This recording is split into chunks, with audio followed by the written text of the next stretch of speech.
If I were to leave you, you'd be in trouble, right? What? If we get divorced, you'll just end up on the street.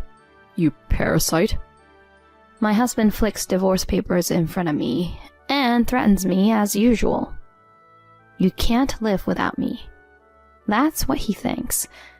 It's true that I'm a housewife and don't have the financial resources to support myself, but that's just for now.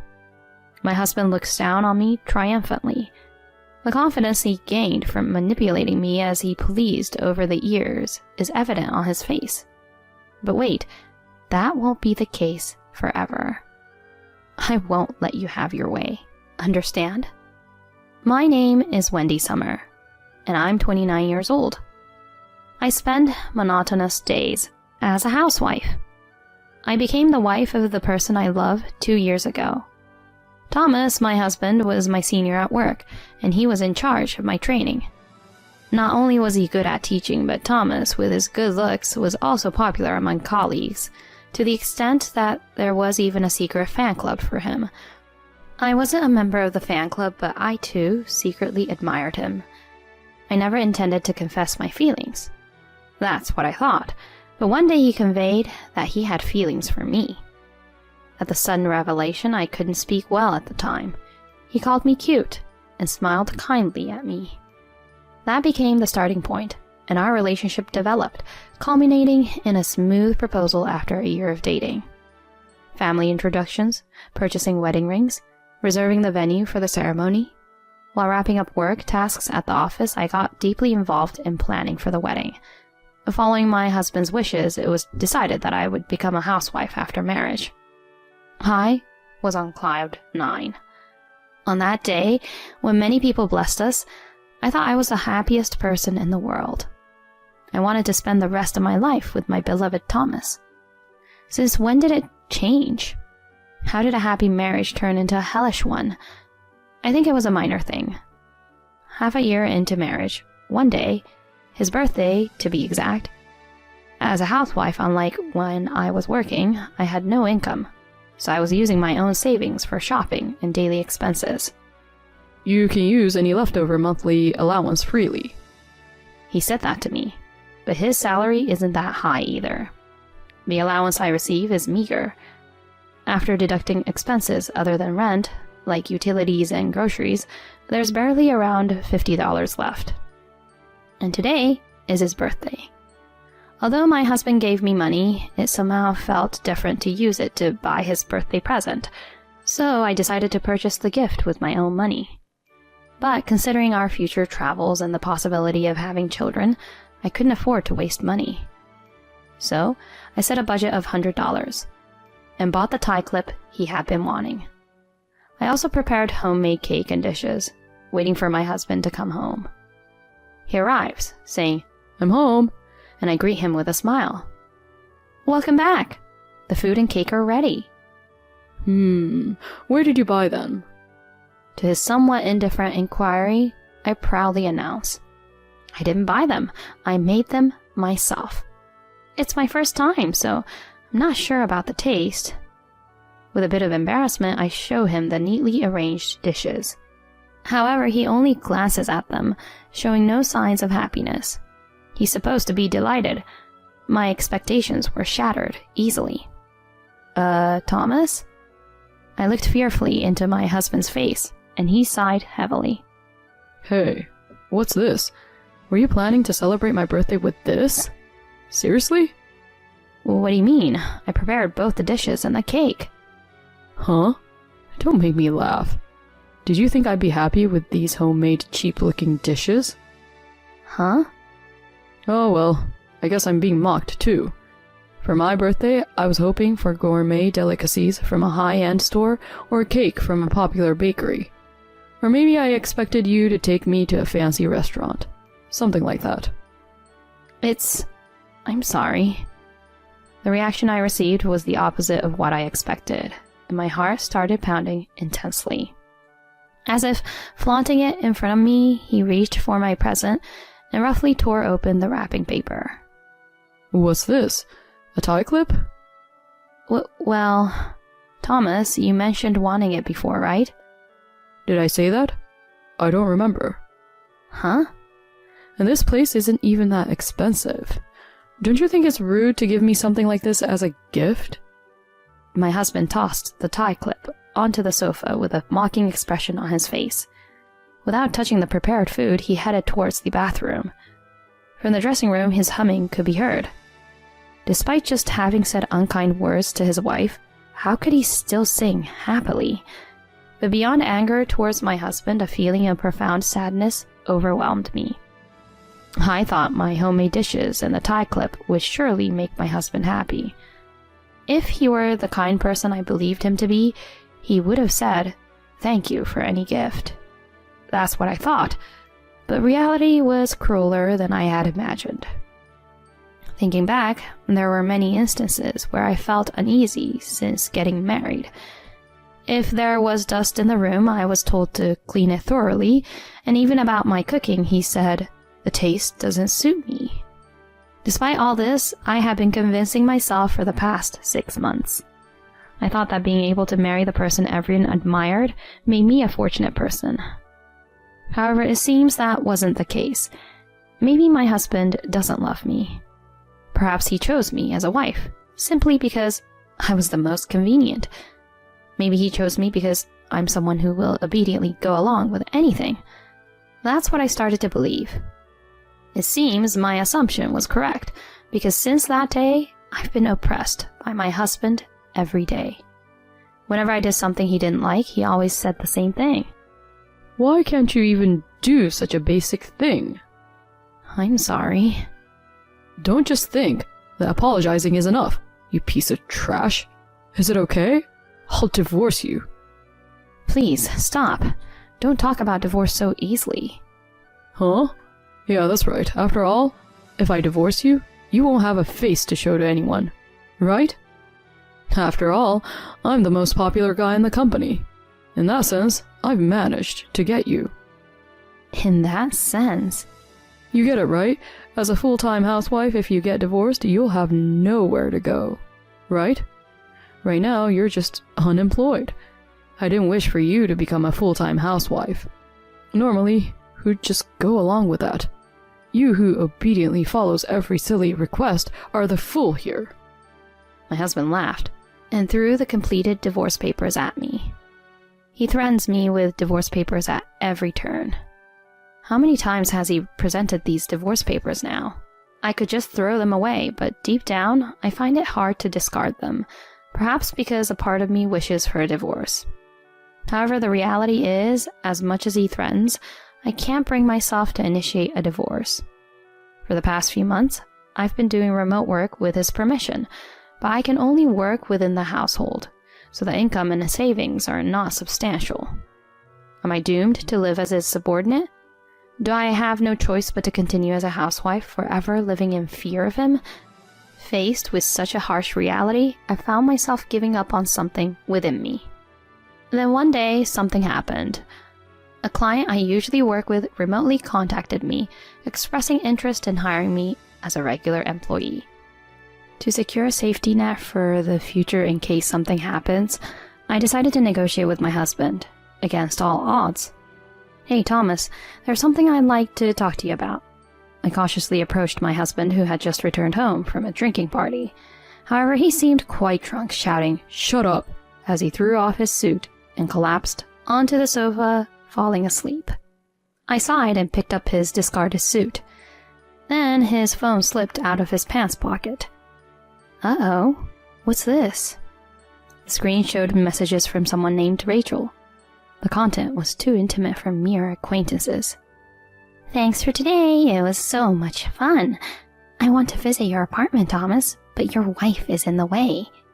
You'll be breaking up soon, right? I'll be waiting since I'm a good girl." After reading the messages, I performed fingerprint authentication on my husband's phone, careful not to wake him. The lock was quickly released, and I checked the contents. It was filled with evidence of Thomas's affair, from messages with Rachel to photos from their dates. Unbelievable. After acting so high and mighty he's cheating? I can't forgive this. What does he think of me? I selected the most incriminating evidence and transferred it to my phone. After finishing the tasks, I woke up my husband, who was sleeping on the sofa. "Wake up. Hey, wake up." My yelling startled him awake. "What is it?" he said bluntly, rubbing his eyes. "What is it? Won't cut it. Don't you have anything to say to me?" "Huh? What are you talking about?" "Don't play dumb. I know that you're cheating." "Huh? So that's what this is about?" "That's not what I..." My husband pulled out the divorce papers as usual and casually waved them in front of me. "If I decide to leave, it'll be tough for you, right?" "What?" "If we get divorced, you'll just end up on the streets, won't you? You parasite." He threw the divorce papers and they hit my face. That moment, the wave of patience I had barely contained surged like a tsunami. Oh, I can't take it anymore. Living life as this man's puppet is just impossible. Perhaps satisfied with berating me, he again sprawled on the sofa and started snoring. During that time, I packed my belongings and left the house without anyone holding me back. I headed to my parents' place, explaining the situation, and decided to stay there for a while. Upon learning about my husband's true nature, my parents were furious. My father even wanted to confront him and throw a punch, but I stopped him, saying, "I have a plan." The next day, I signed the divorce papers handed to me by my husband and submitted them to the municipal office. After it was smoothly accepted, I succinctly summarized the facts and sent a message to my husband. For several days afterward, Thomas made dozens of calls. "You're doing whatever you want. I won't forgive you. You're a parasite who can't live without me." Messages like these that I wanted to avoid flooded in. Of course, I ignored them all. Yes, everything was part of a revenge plan that I had carefully crafted. I might even marry someone else right away, but not now. Even if I'm not around, he'll continue his affair without a care in the world. No, it might become an even more blissful time for him than when I was with him. But I now have numerous pieces of evidence of his infidelity. When the time comes, I will execute my revenge without fail. With that determination in my heart, I started a new life. A year passed. In the end, I accepted an offer from a client and was hired in a position close to a full-time employee. I spent the first year at my parents' house, and only recently I began living on my own. My father and mother said, "You can stay with us forever." but I couldn't keep relying on them. Besides, revenge against him awaits me. Once I can live independently after leaving my parents' house, I'll carry out my revenge. I decided this a year ago. With the evidence of his affair that I transferred to my phone, I consulted a highly rated law firm. There, I explained the situation and expressed my desire to claim compensation for the damages caused by my ex-husband and his affair partner. Is it possible to claim compensation for damages at this point? In response to my question, the lawyer confidently answered, "Don't worry. In this situation, the legal obligations have been fulfilled, but the discovery of the affair happened a year ago. In other words, it's a matter from before the divorce. If the affair was discovered within 3 years, you can claim compensation for mental distress." I see. Well then, please proceed. "Yes, leave it to me." The assigned lawyer acted swiftly, just as I had heard. He extracted key evidence from what I provided and created a certified document. 2 weeks later, I received a call from my ex-husband wondering if the documents had safely reached him. "Hello?" When I responded, he began to speak quickly, as if in a hurry. "Hey, what the heck is this about?" "Oh, you got it. As it says there, I'll be expecting the $20,000 for the alimony fee, okay?" "Huh? Are you kidding me? We're already divorced, right? So why the heck are you asking for alimony for cheating all of a sudden?" "All of a sudden? What are you talking about? I've been waiting for this moment forever." What is that?" I asked around with some former colleagues, and it seems like you're getting quite cozy with that affair woman at work, especially after our divorce was finalized. Are you getting all bold now, thinking you can flaunt it because you don't have to hide it anymore? Well, that's... Yeah, that's right. I had already investigated Thomas's situation at work before seeking revenge. Turns out, his affair partner is a new employee at the company.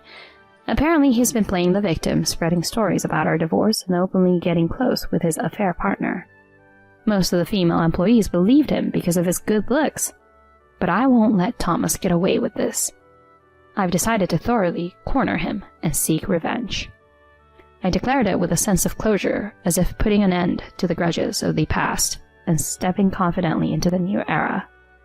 Do you think you're a winner in life just because you're well-liked and good-looking at the office? Too bad. Your winning streak ends today.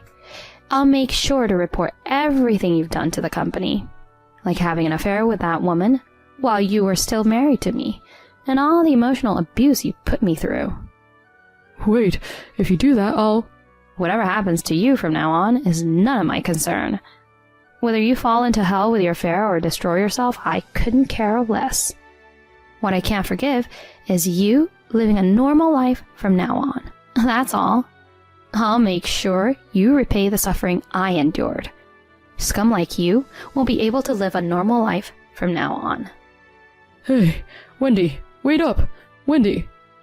Interrupting his desperate plea, I unilaterally ended the call. Before he could call back, I blocked his number. Later, with the support of a close former colleague, I reported my ex-husband's infidelity to the company. The fact that I used to work for the same company and that his affair was with a new employee there made the company take my complaint seriously. As a result, both Thomas and his affair partner faced disciplinary dismissal. The affair partner, angered by the claim for damages, screamed, "It's your fault!" and slapped Thomas at work, leading to an abrupt end of their relationship. Losing his job became a setback for Thomas, and he struggled to find new employment. Now he is working multiple part-time jobs to make ends meet in a small apartment. On the other hand, I continued with my remote work and found contentment in my days. Working from home allowed me to focus on my tasks at my own pace without worrying about others. Although it ended in divorce, the experience taught me valuable lessons. Happiness doesn't solely depend on marriage. Living a life true to oneself is the ultimate happiness. Being able to once again realize that it is the greatest happiness. Without forgetting that fact, I want to continue living honestly with myself in the future.